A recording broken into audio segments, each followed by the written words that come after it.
Afghanistan, a name that carries the weight of centuries. A land where empires have marched and bled and vanished into dust. From the armies of Alexander, to the British Empire, to the Soviet war machine. Every power that dared to conquer this rugged land left behind bones and broken dreams. The mountains of the Hindu Kush stand like stone sentinels. Jagged peaks cut through the sky like blades. Valleys stretch deep and narrow. Shadows move in those valleys, sometimes human, sometimes not. For soldiers deployed here, the land feels older than time. The air itself carries a silence that presses down on your chest. This is not a silence of peace. It is the silence of watchful eyes. You sense it on patrol. You feel it when the wind drops and the world holds its breath. The locals have a saying, "The mountains see all." They remember everything. They keep secrets no man should try to uncover. Afghanistan is more than a battlefield. It is a graveyard. And not just for men. Stories travel along the ridgelines and into the firelight at night. Stories told in low voices. Some call them myths. Some call them warnings. Creatures that walk like men, but are not men. Shadows that stalk the high passes. Figures too large to belong to this age. Soldiers laugh at these stories during chow. They call them campfire tales. But laughter dies quick in these valleys. Because some stories leave footprints, and some stories bleed. When the United States came into this war, it brought everything: armor, air power, night vision, satellites, drones. Technology that could see a man breathe from 20,000 feet. We thought nothing could surprise us. We were wrong. Because technology only sees what it understands. And what waits in these mountains does not belong to what we understand. I spent months digging through after-action reports, redacted files, testimony from men who signed NDAs that were supposed to lock their words away forever. These are not stories from conspiracy forums. These are accounts tied to units with names you know. Units that do not talk. Delta, SEAL teams, SF groups. Operators who move through the night like ghosts. They do not scare easy. But what they saw here broke through steel nerves. And when you hear their voices shake, you listen. It starts with disappearances. Afghanistan eats men alive in many ways. IEDs, ambushes, terrain that swallows you whole. Ow. So when a patrol goes missing, command calls it enemy action. Ow. But sometimes the signs do not add up. Gear torn apart. Bodies that do not look like casualties from gunfire. Bones snapped like twigs. Sometimes there are no bodies at all. It's just shredded kit and tracks that go nowhere. Tracks too big to be human. Tracks too heavy to be an animal. In 2002, a team went missing in the mountains near Kandahar. That report never made the news. The official word was enemy contact, but the men sent to find them came back with a story that still circulates in whispers. They called it the Giant of Kandahar, a creature over 12 feet tall, red hair, 6 fingers on each hand, 6 toes on each foot. It killed an entire squad before they dropped it with sustained fire. That is what they say. Body was flown out on a C-130 and vanished. The men who saw it were pulled out of theater, debriefed, silenced. Officially, it never happened. Unofficially, it changed everything for the ones who were there. I thought it was a legend, a tale spun from fear and sandstorms. Until I saw the reports. Until I heard operators break down years later when they talked about it. One man said the thing moved like a predator. Fast, silent, strong enough to tear a man in half. He said when it roared, the sound hit him like a shockwave. He had been in firefights that lasted hours, but this encounter lasted less than 60 seconds, and it felt like an eternity. He said one look at that thing, and you understood why the old texts talk about giants, why ancient tribes built myths around them, because you cannot process it as an animal. It looks too human, but too wrong to be a man. These stories keep stacking up. Patrols reporting shapes on thermal scopes that do not match any profile. Teams ambushed by something they cannot identify. UAV feeds catching glimpses of heat signatures the size of trucks moving across ridgelines. Always in remote sectors. Always where the mountains rise so high they cut you off from everything. Command writes it off as glitches, sensor errors. Mis-ID. They put it in reports with words like probable and possible. Then they bury it. But the men who were there do not forget. What makes it worse is the history. You start digging and you find these mountains have been home to legends for thousands of years. The Book of Giants. Nephilim, beings of great stature said to be offspring of something not of this earth. The locals have their own names, stories of demons that live in the caves. And when you line up those stories with where the encounters happen, the map starts to look like a warning carved in stone. Why here? Why Afghanistan? Some say it is the isolation. These ranges are untouched. Whole valleys never mapped, caves that go down for miles. You could hide an army in those depths. Others think it is something older, something buried. A remnant from a time when the earth was different. When men were not the top of the chain, we do not know. We only know what men saw, what men fought, and what men died trying to kill. In the next chapters, you will hear their accounts. You will follow the missions that started like any other op and ended in blood and disbelief. You will see what the drones captured.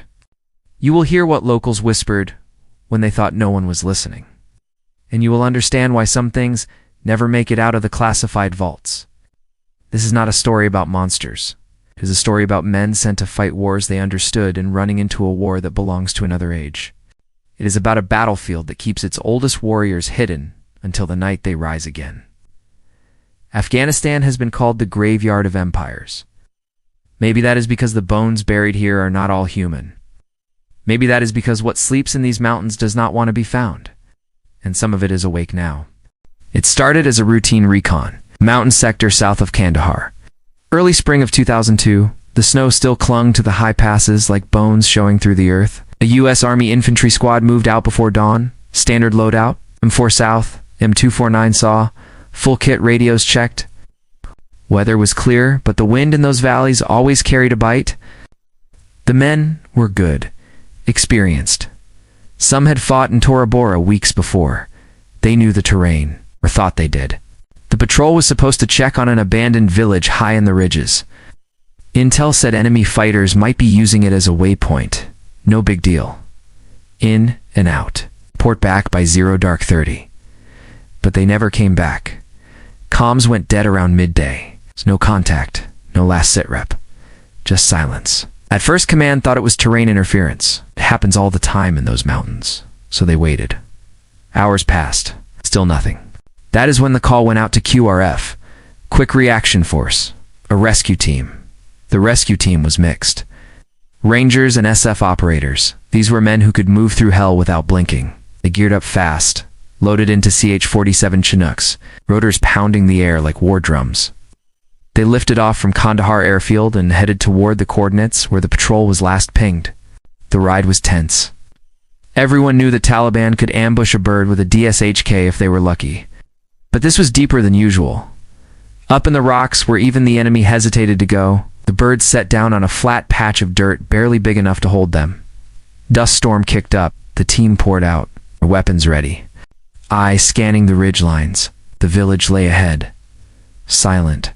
Broken mud walls. Roofs collapsed under years of weather. No movement, no heat signatures on the optics. Just dead stone and shadows. They formed a perimeter and moved in. Standard clearing pattern. Nothing. No hostiles. No civilians. No sign of a firefight. Then they found the first piece of gear. An M4 lying in the dirt. Mag still loaded. Safety off. No blood nearby. No footprints, except the ones leading into the rocks. The trail went upward. Into a series of caves cut into the cliffs. The tracks were strange. At first glance, they looked like human prints. Boots, but larger, deeper, like something heavy walked beside the men. And there were fewer prints than there should have been for the size of the squad. They pushed higher. The air grew colder. The sun dropped behind the peaks and the shadows stretched like black rivers. They reached the first cave. Flashlights cut through the dark like thin swords. The beam hit something red on the wall. Not paint. Blood. A spray pattern high up. Too high for a man to reach without climbing. The smell hit next. Copper and rot. They found shredded gear in a corner. Torn as if by claws. No bullet holes. Just rips. Deep. Clean. Like a knife, but jagged. One operator named Wilson keyed his mic, said it felt wrong. Like the cave was breathing. The team leader told him to lock it down. Keep moving. They advanced deeper. That is when they saw the first body, or what was left of it. The torso had been split open, rib cage cracked like dry wood, limbs gone, head gone. The armor plates were bent in half like cardboard. Something had torn through ceramic and Kevlar like it was nothing. The men went silent. Even seasoned operators get hit by a wall of disbelief when they see something like that. The tracks went deeper still. One of the rangers said it looked like the prints were fresh, the edges sharp, meaning whatever made them was close, real close. The team leader called for a sitrep to command. Static. The radios were spitting nothing but hiss. Mountains do that sometimes. Or maybe something else was jamming them. Either way, they were cut off. The call was made. Push on. Find the rest of the squad. Extract if possible. Eliminate whatever threat was out there. The cave opened into a chamber big enough to hold a truck. The beams swept across the rock and froze on something, shape against the far wall. At first they thought it was another body. Then it moved. The light hit eyes. Red, reflective like a predator at night. The thing stood up. It kept standing and standing, till its head brushed the ceiling. 12, maybe 13 feet, broad like a tank. Hair matted and dark red under the dust. Skin like leather. It had a beard tangled down its chest. The face was almost human but stretched. Wrong. And the teeth. Too many teeth. The men opened fire without a word. M4 bursts. SAW hammering. Muzzle flashes lit the cave like lightning. The roar of gunfire filled the dark. The creature moved faster than anything that size should move. It charged. The first man it hit was thrown across the chamber like a rag doll. Bones snapped so loud the others heard it over the gunfire. The creature swung something in its hand. A spear. Not wood. Some kind of black metal. It drove the spear through another operator like he was paper. Rounds were hitting it. They saw blood spray dark and thick, but it kept coming. The team leader yelled for a T4. The ranger dropped to a knee. Fired. The blast rocked the cave. Dust and smoke choked the air. When it cleared, the thing was down. Hole in its chest big enough to put a helmet through. It twitched, then went still. The men stood frozen, hearts pounding, ears ringing. Then came the smell. It's like rotten meat mixed with iron. One of the operators gagged behind his mask. They approached slow, weapons ready. The thing was dead. Or looked dead. Up close it was worse. The size of it. The weight of the muscles under the skin. The hands had 6 fingers, tipped with nails thick as knives. The feet the same, 6 toes. The head was massive, jaw like a bear trap.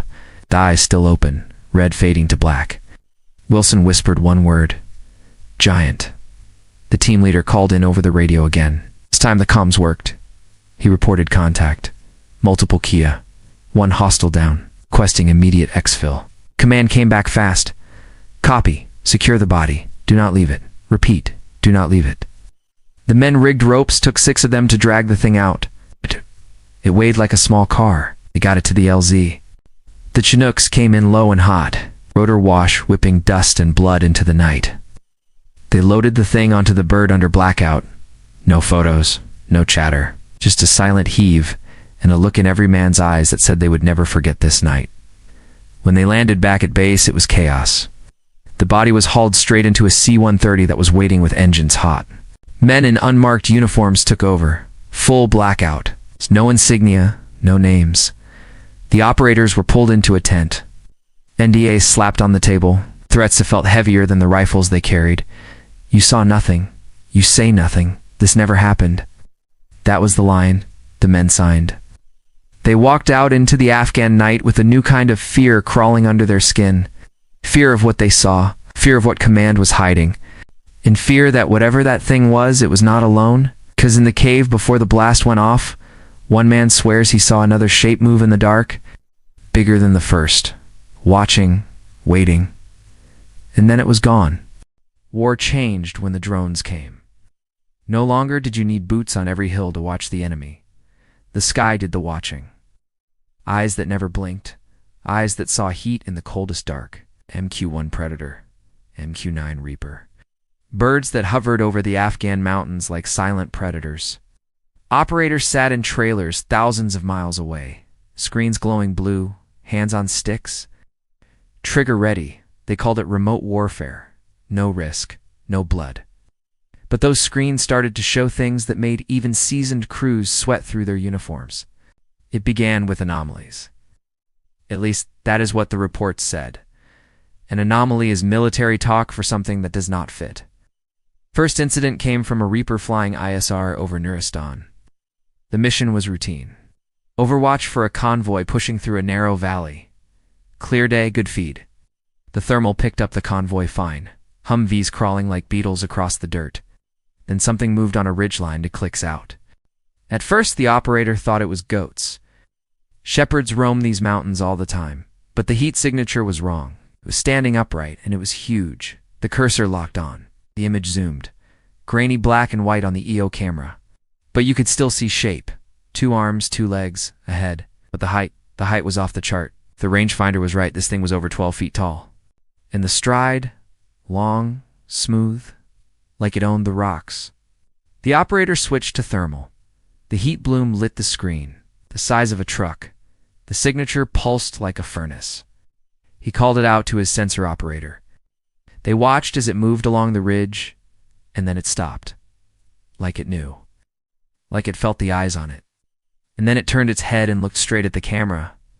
The operator swears he felt it. Across oceans, across fiber optic lines. That thing stared right at him, then it dropped out of sight. 1 second it was there, next second gone. The feed scanned for 30 minutes. Nothing, just cold rock. The crew logged it as unknown, sent it up the chain. Hours later. The file was gone from the server, deleted, wiped clean like it never existed. It was just the first. Weeks later, another crew saw something in Kunar. Night op, Virolux. Multiple heat signatures. At first they thought fighters setting an ambush. The sizes were wrong. Way wrong. These shapes were massive. 7, maybe 8 of them. Moving in a line, carrying something long and dark. The operator switched to IR. The outline sharpened. Humanoid, no doubt, but their proportions were off. Arms too long, heads too big. They moved without lights, without noise. Then one stopped. Turned toward the feed, raised its head like it was sniffing the air. The others did the same. Then they all moved at once. Off the trail, into a crevice. Gone. The operator tried to reacquire. Nothing. Dead space. Like the earth swallowed them whole. The crew sent the footage to analysis. A day later, they were pulled into a secure briefing. A man from an agency that did not give a name told them it was atmospheric distortion. It's a glitch from thermal bloom. They were told to sign papers. They were told to forget what they saw. The crew walked out white as ghosts because they knew what glitches look like, and that was not a glitch. As the months rolled on, the sightings stacked up. Always in remote sectors. Always in high ground. Some operators started running side logs, keeping their own records in case the files vanished again. Those logs tell a story, a pattern. These things move mostly at night. They stick to the shadows of the Hindu Kush. They travel in small groups. They avoid roads, avoid villages. But they are there, watching, waiting, and sometimes they leave marks. One log entry stands out. It came from an operator flying Overwatch for a SEAL team deep in the mountains. The team was running a recon on a suspected weapons cache. The Reaper tracked them from altitude. Clear feed, no contacts on thermal. Then at 0217, the operator saw a heat spike above the team, high on a cliff, big. At first he thought it was a technical reading wrong altitude, then it moved fast. Down the slope, straight toward the team. The operator keyed up the JTI, called out possible Tango inbound. The team shifted formation, scanned with no DAWs, nothing. Then the heat bloom hit the team. The operator swears it stopped right above them, 10 meters. The team reported nothing. No eyes, no sound, but the thermal showed it there, looming. Then it was gone. Just blinked off the scope. The SEALs X-filmed with hearts pounding. They told the operator later it felt like the air itself pressed down on them, like something big was there but unseen. After that, the chatter started, quiet at first, just whispers on secure nets. Words like tall men, shadow walkers. Operators joked about it during downtime, but the laughter was forced. Because the feeds kept showing things that should not exist. Sometimes just flashes, a limb here, a head there. Sometimes a shape that moved too smooth too fast. Once a Reaper caught a figure running uphill at 30 miles an hour. No animal in those mountains moves like that. And sure as hell no, man. The agency guys kept coming. Every time an anomaly hit the feed, they showed up. Suits with dead eyes, pulling files, pulling people. One operator said it felt like the drones were not just hunting Taliban anymore. They were hunting something else. Something command did not want in the open. Said one night he walked past a hangar at Bagram and saw a tarp over something huge on a flatbed. The tarp was wet, dark patches soaking through. The smell hit him like a punch, like meat left in the sun. Guards turned him away before he got close. Then came the blackout order. No more side logs. No more chatter. Any anomaly goes straight to a secure channel. No local storage. No screenshots. Nothing. Operators signed NDAs under threat of prison. Some left the program after that, said they could handle war, but not this. Not things that look at you through a camera from 7,000 miles away and make you feel like prey. One last incident before the blackout seals everything. It came from a night op over the mountains near the Pakistan border. The Reaper was running a pattern when it picked up a heat bloom in a cave mouth. The bloom was massive, bigger than any technical, bigger than any bunker heater. The operator zoomed in, switched to EO. At first, just darkness. Then two eyes opened in the black, reflecting like coals, the size of headlights. The operator froze. The eyes blinked, slow. Then something stepped out. For 2 seconds it was in full view, the frame filled with it. Towering, shoulders like slabs, arms dragging, face caught in the monochrome light. Almost human, almost. Then it turned and melted back into the cave. The heat signature faded. The operator sat there in silence, hands shaking on the stick. Said later it felt like staring at a piece of a nightmare wearing skin. That feed never made it to archive. It vanished. The crew was told to log the mission as uneventful, but the operator kept a copy, or so he claims. He said if he ever shows it to anyone, he will not live to see morning, because what walked out of that cave was not supposed to exist. Not in this century, not in this world. Here's the part that chills the blood. The anomalies did not stop. They spread. Reports from Helmand, from Paktika, from valleys no drone had ever mapped. Whatever these things are, they are not rare. They are out there in numbers, moving through the high ground like ghosts. Sometimes they look up at the sky, at the drones, at us, and they smile. The sky was supposed to make us gods, all-seeing, all-knowing. But what the drones found in Afghanistan reminds us of something older. Something that crawled out of the dark before men built empires. Something that never went away. The mountains keep their secrets, and the sky cannot burn them out. One operator wrote a single line in his private log before the suits took it all. The mountains are alive, and they're watching. Some stories live in the silence between missions. In the quiet after the firefight, when the adrenaline drains and men sit with eyes that do not blink, that is when the truth slips out. Not in debrief rooms, not on official nets, in whispers, in dark tents, in the back of birds flying low under moonless skies. I spent years tracking those whispers. I found men who swore to take this to the grave, men who carried NDAs heavier than their rifles, and yet they talked. Because some things rot inside if you keep them too long. The first voice belongs to a Green Beret named Race, Afghanistan 2008. He served in the mountains east of Jalalabad. I met him in a diner stateside years later. He sat with his back to the wall, eyes always cutting to the door. His hands shook when he stirred his coffee. Said the mission started as a hit on a high-value target. HVT, moving between caves. The team went in at night. Full stealth, nods glowing green. He said the air was wrong that night. It's heavy, thick like soup. Every sound died before it reached your ears. Even the wind was quiet. They cleared 2 caves. Nothing. Then they hit the third. The smell hit first, like a slaughterhouse in heat. They moved in, stacked tight. Lights off, nods on. Shadows stretching like claws. Ortiz said he saw something move at the edge of his vision. Big, too big. Then the point man froze. His laser shook across the rock. Then it hit something. A shape standing in the back of the cave. The shape moved. Slow. Like it did not care they were there. Then it came forward. And the size of it made Ortiz want to puke. Oh. He said it filled the tunnel, shoulders scraping rock, hair hanging in ropes, face half in shadow, the beard matted, the eyes like burning oil. He swears the thing grinned.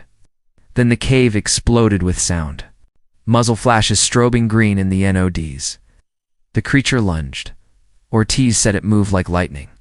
Faster than anything that size should move.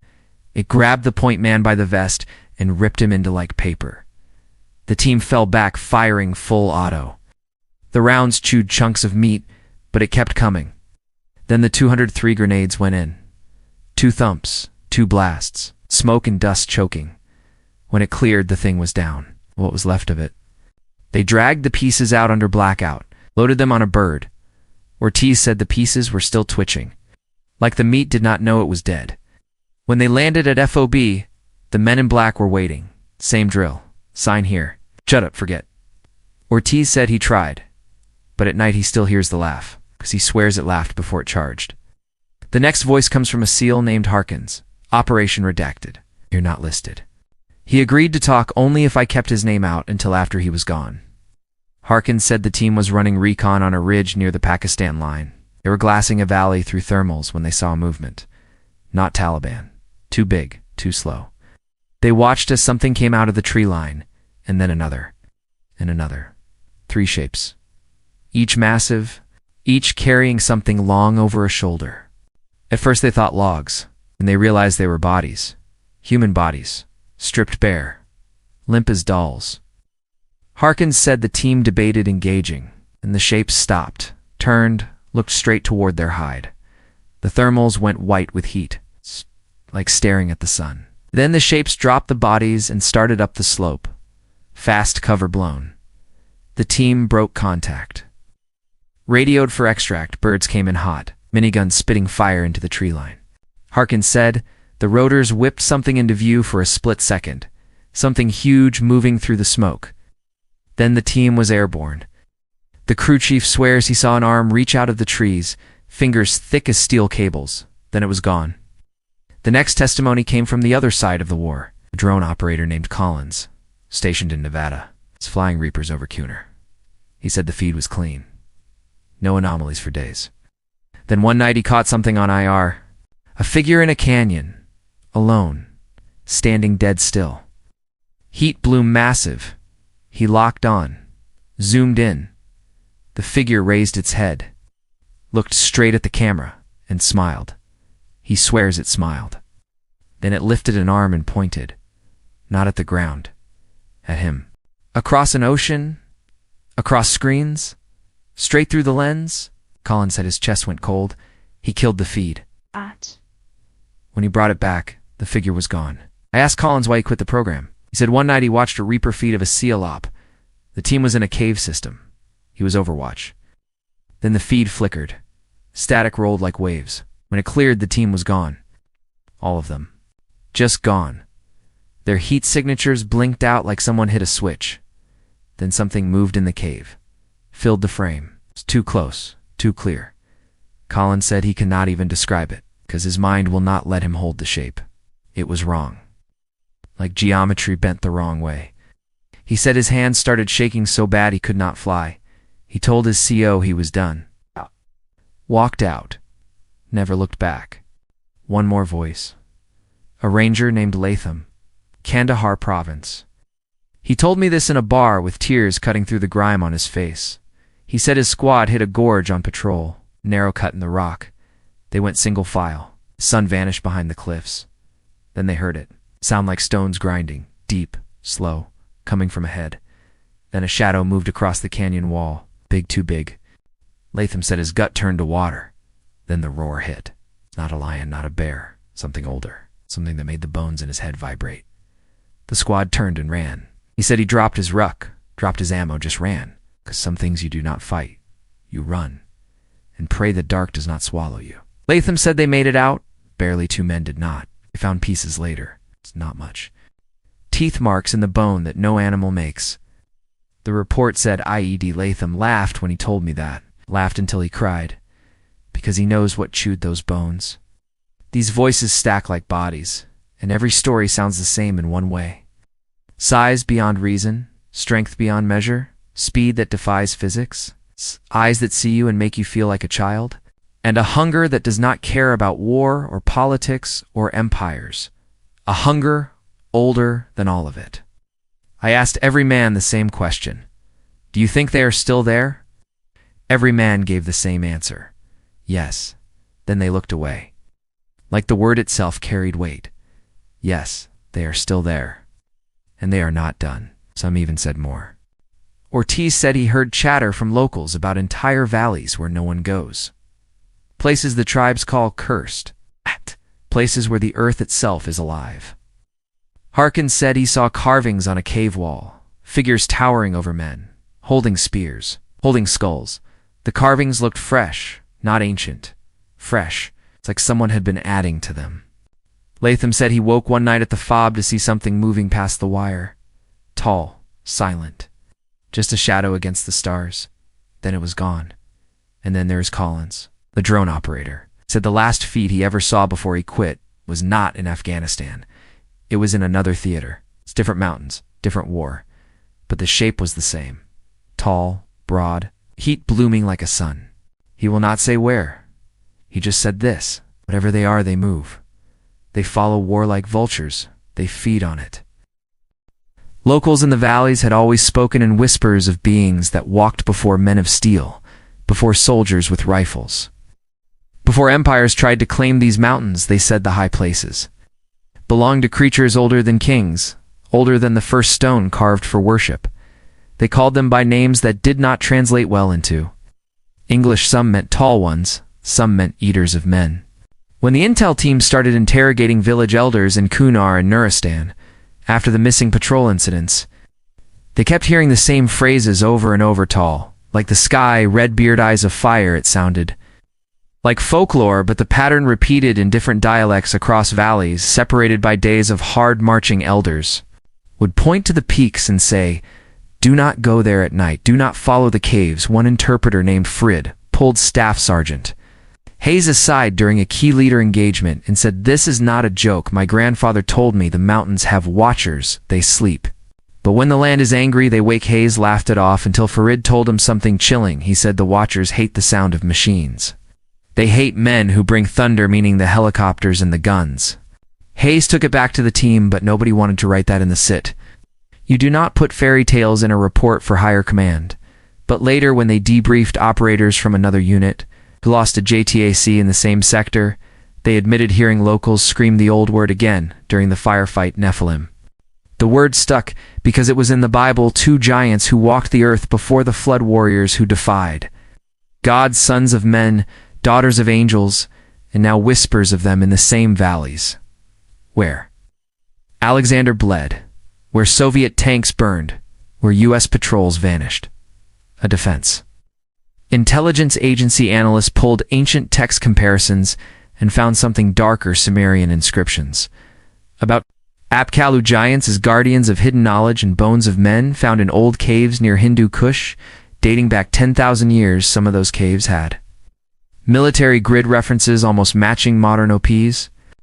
Command sent counterintelligence to shut it down officially, but inside the classified network, guys were trading theories late at night on SIPR.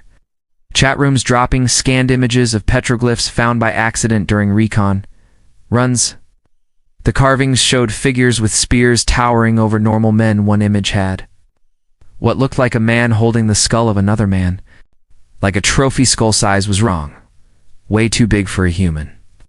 Some special operators started calling them the Red Kings, because locals described their hair as copper or blood-colored in the sunlight. One Svetic swore he found strands of hair in a cave that were longer than his arm, thick like horsehair. He burned them because he did not want that in his ruck. By the end of that rotation, too many stories had stacked up to ignore drones catching anomalies, teams going missing, and whispers about caves. marked with old symbols nobody could translate, and every elder repeating the same warning: do not go where the watchers sleep. But we kept going because that is what the mission demanded, and something about those mountains made feel like you were being watched from behind the rocks, from the shadows between the ridge lines, like an old hunter deciding if you were worth the kill. And the deeper the teams pushed, the more the land gave back fragments of something older than war, older than empire. The question was not if these things were real, the question was how long had they been here? And why were they waking now? And if they were waking, what else was coming with them? When the bodies came back from the valley, there were no official reports of giants, no mention of caves, no mention of shredded gear or broken rifles. But the men who carried those stretchers knew the truth. They saw the bite marks that were not from wolves. They saw bone splinters like something crushed a human frame with raw force. The first sitrep classified it as enemy contact, but the details were locked down under a level few could access. JSOC pulled teams for private debriefs in windowless rooms. They asked the same questions over and over. What did you see? What color were the eyes? How tall was it? Some guys laughed it off, some went pale and said nothing. Then came the NDAs thicker than the field manuals. Anyone who signed them got told the same thing: speak and you lose everything clearance. Pension freedom, some got reassigned to units far from mountains. Some got med-boarded out and disappeared into civilian life with stories they could never tell their wives. Air surveillance feeds that showed anomalies were wiped. The drone crews were rotated. Analysts were told it was thermal glare. Sensor malfunction, but one guy leaked a frame to a private drive. Before they purged it, it showed a silhouette on a cliff face. Broad shoulders, head, touching the rock overhang, standing still while the team moved below like ants. It was not a human profile, and anyone who saw it could never unsee it. The caves were mapped and sealed with airstrikes, but not before tech teams went inside. One came out pale, shaking, said there were carvings so old the rock itself felt wrong, like it was burned once and cooled, and inside the deepest chamber, something like a throne cut from stone, as if something massive sat there waiting. Locals knew we tried to erase it, but you cannot bomb away legends. They still whisper, the old names still warn the children. Do not go to the high caves, do not wake the watchers years later after Afghanistan faded. From the news, after the bases closed, after the gear was packed and flags folded, some operators still have dreams of red hair, glowing in darkness, of footsteps that shook the rock of a roar, like thunder rolling down a valley, and sometimes on the quiet net channels. You will see the old question pop up like a ghost. Anyone else still think about what we saw? Anyone else hear them at night? The official record will never say it, but in the minds of the men who went there, the graveyard of empires still holds. Its giants, and the war we fought was only the war we were allowed to see. Because something older than armies still walks those mountains, something that does not fear men and does not forget. And one day when the peaks shake, again they will wake, and the world will know we were not the first kings to walk this earth, and we will not be the last to fall beneath their shadow. Thank you all so much for watching and listening. I truly appreciate every like, share, comment, and subscription. It really helps the channel grow. Stay safe, stay strong, and may God be with each and every one of you no matter what you're facing.